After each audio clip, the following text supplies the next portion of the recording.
So that's the customer's complaint. All right, guys, first thing in the morning, no start.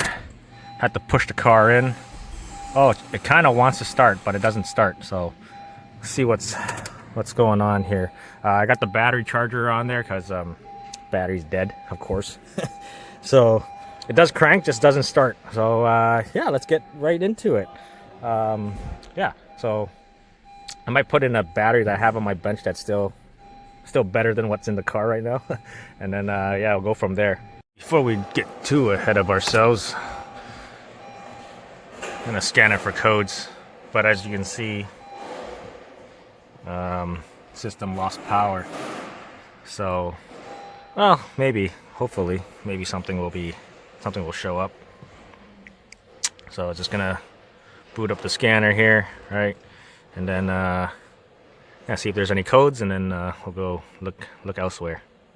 Okay, so nothing in the check engine light, but we got a flashing immobilizer light, and we also have a code for immobilizer FCAN ID not received.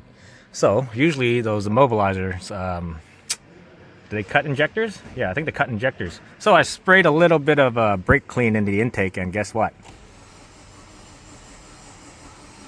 Oh, didn't do it that time. There we go. It'll run. You heard it. It started up and then it died because I didn't spray much brake clean in there. So it starts, ran for a little bit, and then it died. So we're looking at an immobilizer issue. Alright guys, so not a lot of people read stuff on their batteries when they jump start their car, because if your battery drops below 3 volts, right, you basically this is what it says. It's on the negative cable, so you have to read this. So operating instructions: if the battery is disconnected or required jump starting, brake pedal must be applied to start the vehicle. So there is a bulletin for this because you get tow-ins, right? So I'm going to disconnect the battery, reconnect it, put the battery charger back onto it, step on the brake pedal, and then we'll start the car and see if that will you know, start the car up. Because, you know, when people who on the turnkey, they don't step on the brakes to start the car, I guess, and this is what happens. So yeah, this happens on the first startup when you jump the car if it reaches below 3 volts. So we're going to disconnect the battery, right? I'm going to wait for a little bit, reconnect the battery, right?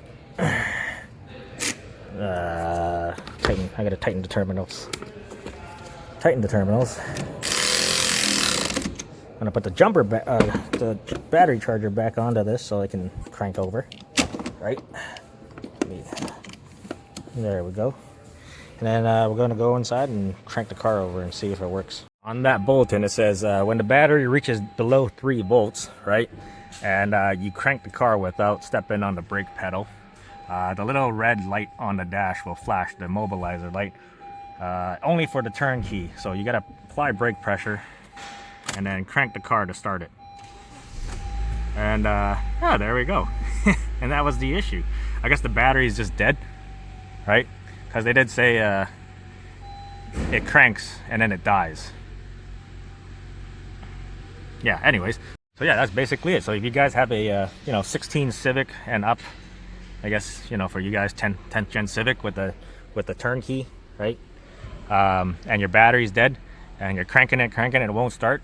There's a label underneath the hood on the negative cable that tells you to start the car, you must apply brake pressure to start it, because you can still crank it without stepping on the brakes, right?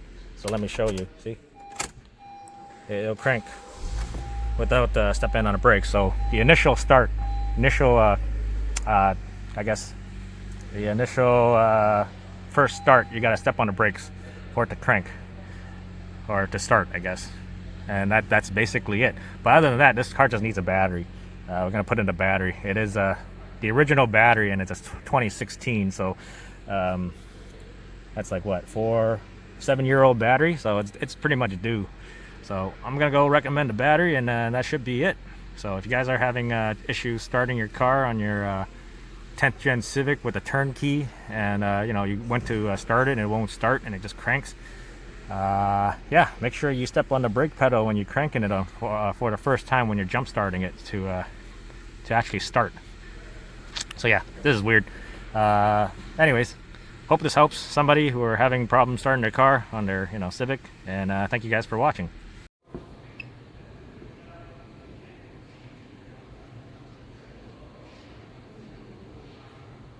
Yeah, so this battery's pooched. 12.6 volts, 128 CCA.